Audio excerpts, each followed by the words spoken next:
I want to share the one experience that I have when we came to your podcast. You were talking to a couple that had won the race around Austria. An amazing couple. Just listening to the stories, I'm like, but when I was sitting there, I was in awe because I'm like, this is a freak world here. For me to sit on a bike longer than 3 hours is already a challenge. And here are people who are doing it over a long period. And then I didn't really know who you were. And then people were explaining, and I was like, now, okay, that's the next level.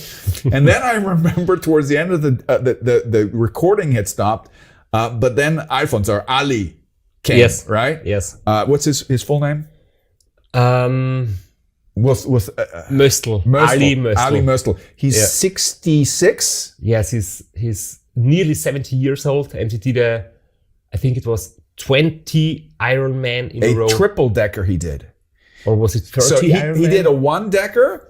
Then he did a double decker in German, and then he did a triple decker, and nobody knows what the hell this is, right? And I'm like, you'd have to imagine, I'm sitting here in this evening, and there's a bunch of everybody in this place is fit as a fiddle, right? A lot of people came to the podcast on their bicycle, right? I'm like, these people are nuts. And it was like one superlative, and then this guy who's much older than you, and much older than me, a little bit older than me, comes in and says, yeah, I just came back from Italy, and I didn't want to miss the podcast, and I just finished a triple decker, and I had no idea what the hell I meant. Decker 10. A 30-time Ironman. Crazy.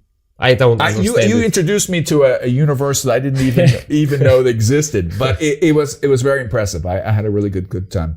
So that's the crazy story about your podcast. Let's talk about your book, because that's another project that you're working on, right? Yeah. Strasser's Road. That's the English version of it, right? Available on Amazon, I'm guessing? It is, yeah. Good. Yeah. Tell us about it. What's it all about? I was writing a book in German language, and then I made a decision together with a publisher, and then I made a decision that it would be a good idea to have an English version, and I tried to make the translation myself, like in the raw form. Yeah.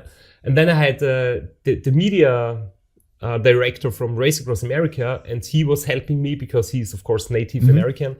So we did the translation together, and yeah, it is my autobiography. Awesome. And it's mainly focused with Race Across America stories. Let's hold it into the camera real quick. And here you also go. with my childhood stuff and my first races, and I think you got short hair here. I always had short hair, but when I went to school, I had long hair like now. And after Race Across America, when the pandemic came, I decided to let it grow.